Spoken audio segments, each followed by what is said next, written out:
आपली संस्कृती, आपले संस्कार सदा राहू दे आपल्या सोबत. भारताच्या महान ग्रंथांचे आणि काव्यांचे संपूर्ण संकलन. सबस्क्राईब करा तिलक.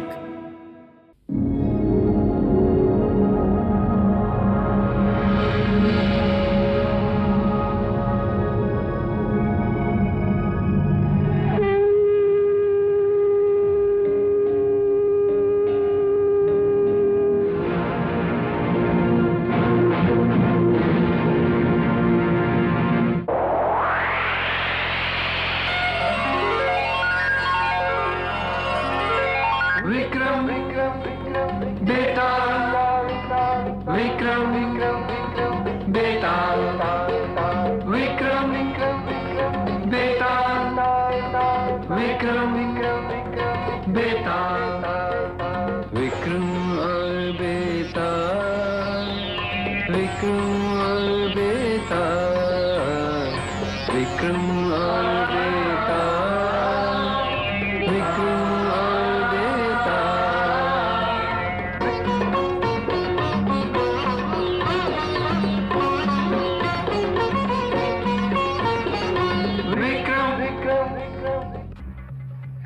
विक्रमानं वेताळाला खांद्यावर टाकलं आणि निघाला. आणि नेहमीप्रमाणेच वेळ जाण्यासाठी वेताळानं आणखी एक गोष्ट सांगायला सुरुवात केली. नरसिंगपूर संस्थानात राजा हरगोविंद सिंग नावाचा एक राजा होता आणि त्याच राजमहालात त्याची दासी गंगाच्या दालनात नागेश आणि नागेश्वरी निवास करत होते.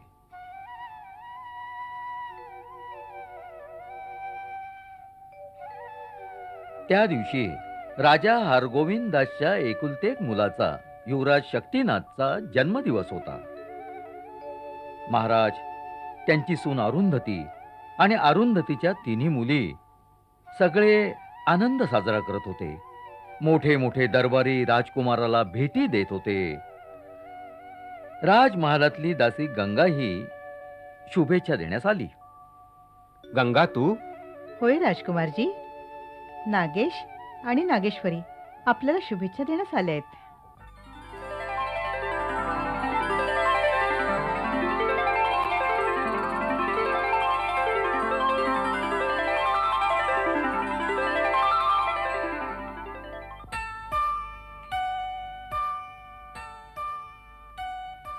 नागदेवता, आमच्या सोनेलाही आशीर्वाद द्या की भगवान तिला यावेळेस पुत्रच देईल.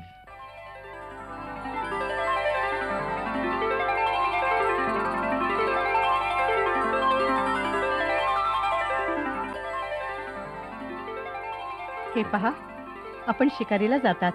रघुला सोबत घेऊन जा. काय आवश्यकता आहे? का? तुम्ही जे आमच्या सोबत आहात. दिवस रात्र आमच्या मनात तुमच्या प्रेमाची मधुर वीणा सतत वाजत असते.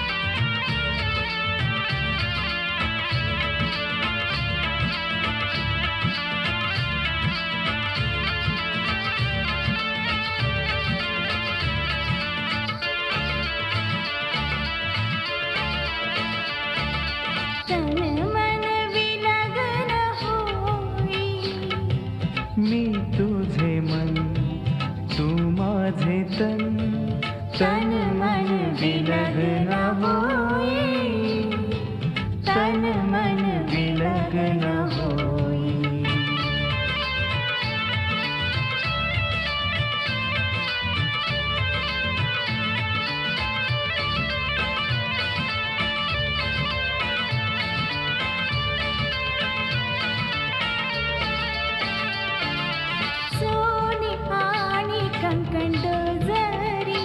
तरी एक असे छाया आणि दर्पण दो जरी, तरी एक असे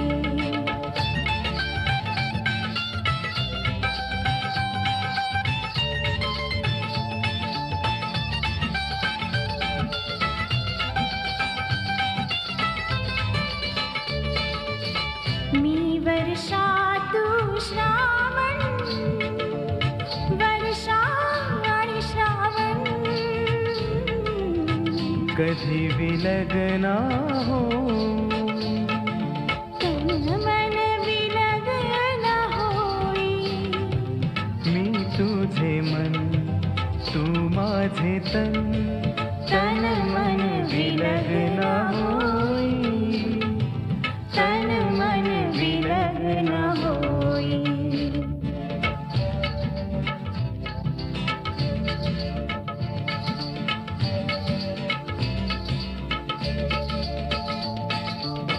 जो कुणी तुझ्याकडे वाकडे पाहिल मग तो जगी ह्या कधी ना राहील तुझी शपथ मी वणवाणीन सारे जग मी जाळून काढीन सारे प्रेमी जरी झाले विलग तरी नागन नागिन विलगना होई नाग नागिण विलगन होई विलगन होई विलगन होई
राख चितेची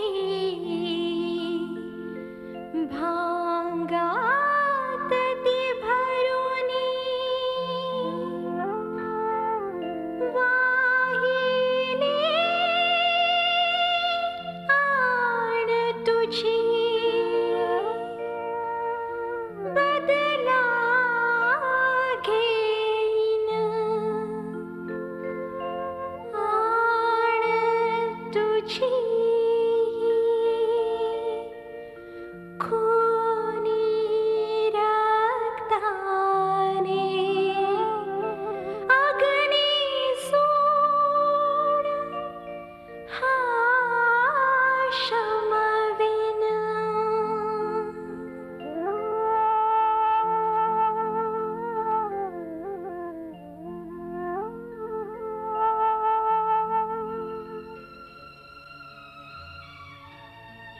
बेटा जे व्हायचं होतं ते होऊन गेलं.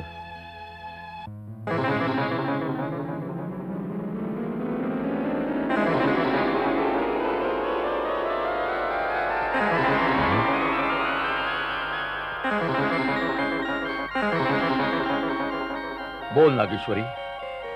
महाराज, आज नागपंचमीच्या शुभदिनी तर वास्तविक राजकुमारांनी खरं म्हणजे माझ्या पतीला प्रेमानं दूध पाजायला हवं होतं. त्यांनी त्यांची हत्या केली. आता मला आज्ञा द्यावी की मी राजकुमारांच्या या अनर्थाचा बदला घेऊ शकेन.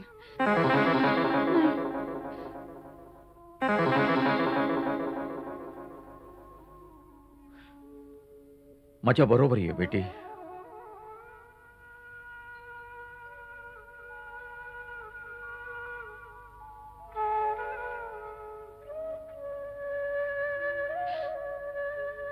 बेटी, राजकुमारानं जाणून बुजून तुझ्या नागेशची हत्या नाही केली.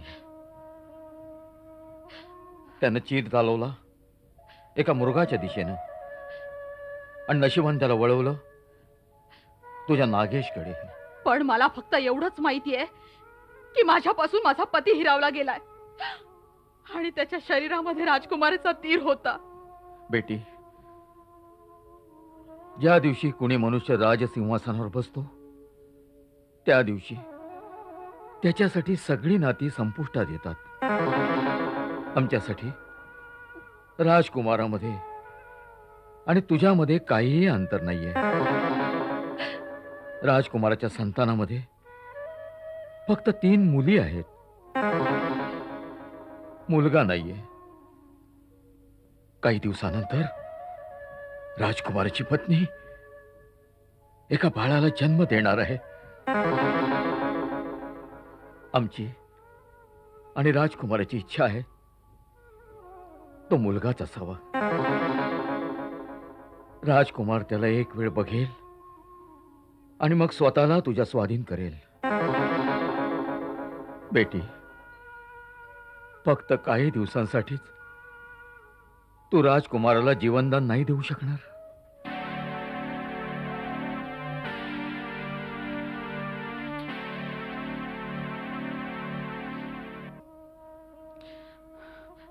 ठीक आहे, मला मंजूर आहे.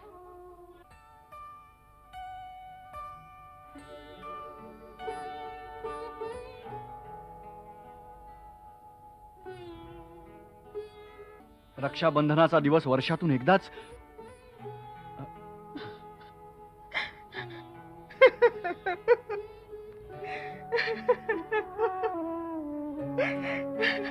काय झालंय ताई? काय झालंय? काही नाही, काही नाही दादा, काही नाही. काहीतरी झालंय नक्कीच. नाही. तू मला सांग, तू का रडतीयस? सांग, नाहीतर तुला माझी शपथ आहे.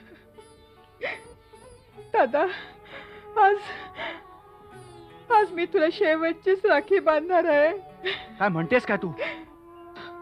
हो दादा, तुझ्या मेवण्याच्या हातून चुकून एका नागाची हत्या झाली आणि आणि नागिन त्यांच्या जीवावर उठली आहे. जर जर तेच राहणार नसतील तर तर मी कुठे असणार दादा, मी कुठे असणार दादा.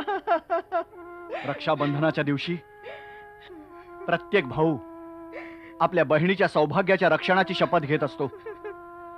ताई, नागिणच काय, यमराज सुद्धा तुझ्या सौभाग्याला हात नाही लावू शकणार. बलभद्र, तुला बघून आश्चर्यही वाटलं आणि आनंदही. दादाला मीच बोलवलंय. आपण आपण आज आत्ता ताबडतोब पिताश्रींकडे प्रयाण करावं. याचा अर्थ? याचा अर्थ एवढाच की मी आपल्याला एका निर्दय नागिणीचा हट्ट आणि महाराजांच्या आंधळ्या आणि बहिऱ्या न्यायाची शिकार नाही होऊ देणार. बाळाचा जन्म होताच मीही तिकडे निघून येईन. नाही, आम्ही एखाद्या घाबरटासारख्या आपल्या पिताश्रींना धोका देऊन न्याय आणि मृत्यूपासून नाही पळू शकत. न्याय आमचा धर्म आहे. मृत्यू तर प्रत्येक माणसाच्या नशिबी आहे, कुणाचा आज तर कुणाचा उद्या. मग मी त्या नागिणीलाच संपून टाकेन. नाही, त्याच्या नाही, पूर्वी दादा, नाही. तुझ्या तलवारीला माझ्या तलवारीशी सामना करावा लागेल. नाही नाही आपण ताई,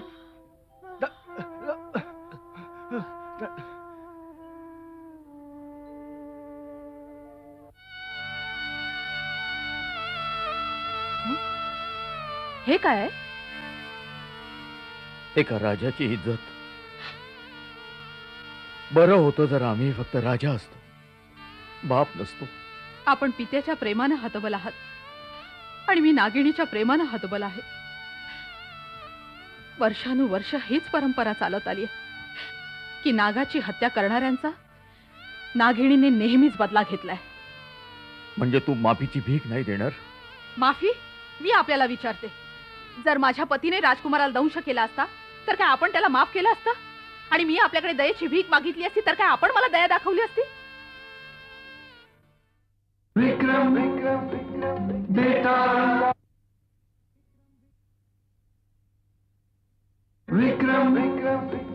द्या.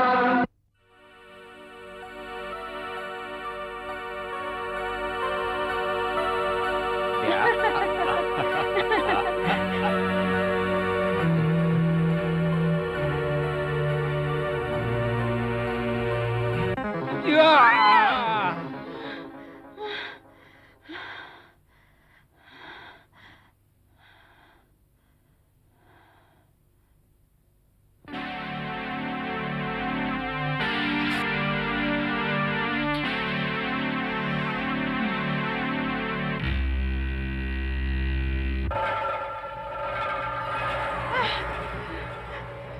रघु माझ्या वाटेतून माझा हुकूम आहे. मी महाराजांच्या हुकुमाचा ताबेदार आहे. दूर हो सांगते ना. नाही.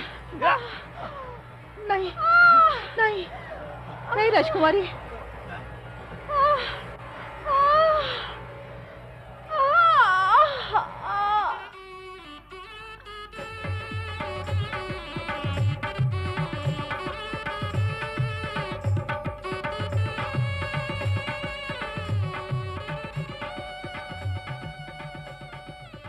हा महालातून संगीताचा आवाज का ऐकू येतोय? काल रात्री राजकुमारीला पुत्ररत्न प्राप्त झालंय. राजकुमारला पुत्र? काही दिवसानंतर राजकुमारची पत्नी एका बाळाला जन्म देणार आहे. राजकुमार त्याला एक वेळ बघेल आणि मग स्वतःला तो तुझ्या स्वाधीन करेल.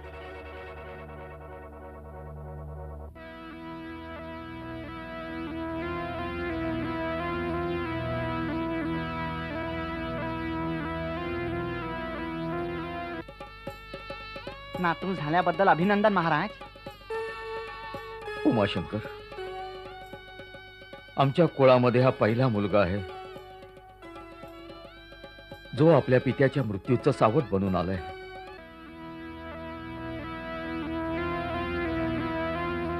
आदि तस्यं नमस्कारं हे कुर्वन्ति धिये धिये जन्मान्तरं सहस्रेषु दारिद्र्यं नव प्रजायते. महाराज, बाळाच्या जिभेला आपण मध लावा आणि त्याच्या कानात ओम शब्दाचं उच्चारण करा.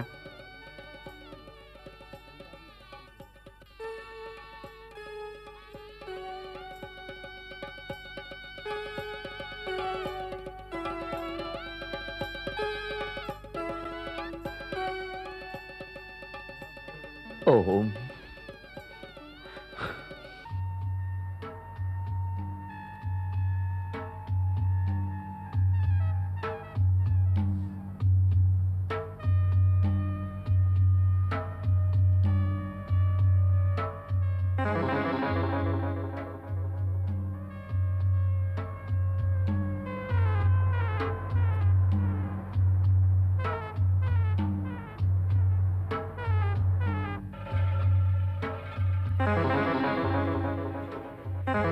हे काय, माझ्या पिल्लांना दूध पाजताय आणि तेही माझ्या शत्रूच्या मुली?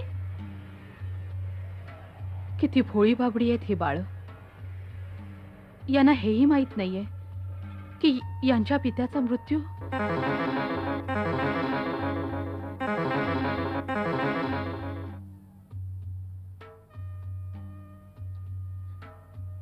ओम गं गणपतये नमः.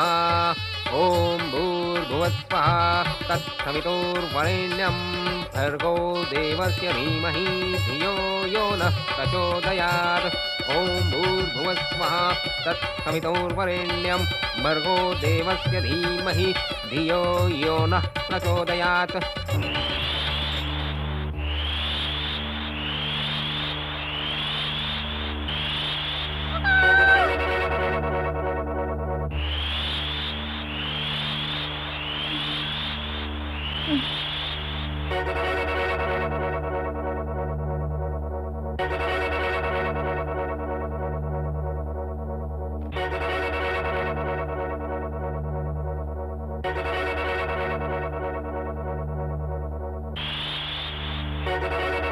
एवढी गोष्ट सांगून झाल्यावर वेताळ थांबला आणि त्याने विक्रमाला केला प्रश्न. सांग विक्रम, नागिण राजकुमाराला दंश करेल? लवकर सांग, नाहीतर मी तुझ्या मस्तकाचे तुकडे तुकडे करून टाकीन. हा. नाही वेताळ, नागिण राजकुमाराला दंश नाही करणार. का? या सृष्टीत जेवढ्या भावना आहेत, ममता त्या सगळ्यात कोमल आहे.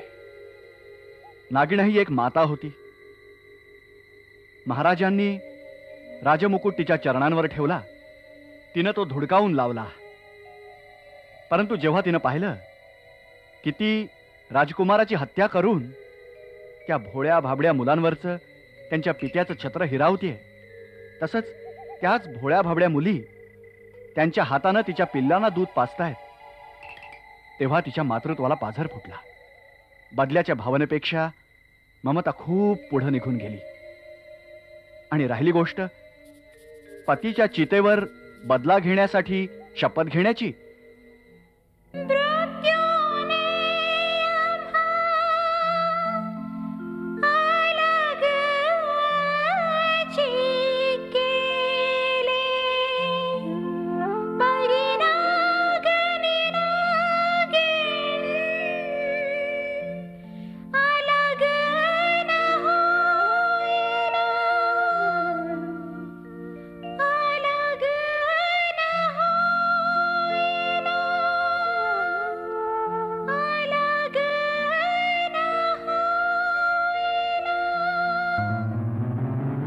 राजकुमाराला वाचवण्यासाठी नागिणीनं स्वतःचं बलिदान दिलं.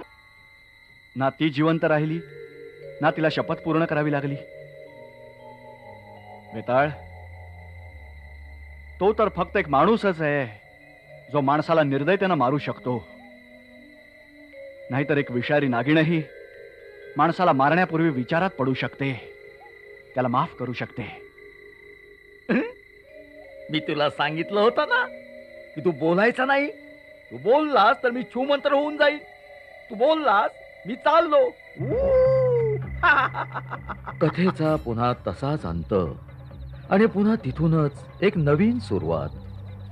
आता विचार करत होता विक्रम की अजून किती कथा शिल्लक आहेत वेताळाकडे आणि किती प्रश्न आहेत ज्यांचा विक्रमाला अजून न्याय करायचा आहे. विक्रम वेताळाच्या कार्यक्रमाला आज इथेच थांबवताना आमच्या मनातही हाच प्रश्न आहे की या कथांचा कधी अंत होऊ शकेल? कदाचित कधीच नाही. आज मालिकेचा अंतिम भाग सादर करताना आम्ही आमच्या लाखो करोडो प्रेक्षकांना हार्दिक धन्यवाद देतो. आपल्याला अनेक शुभेच्छा देऊन गहिवरल्या अंतःकरणानं आज हा विक्रम वेताळ कार्यक्रम आपला निरोप घेतोय. आपण दिलेल्या प्रेमाबद्दल आम्ही सदैव आभारी आहोत. विक्रम बेताल, विक्रम बेताल, विक्रम बेताल, विक्रम बेताल, विक्रम और बेताल.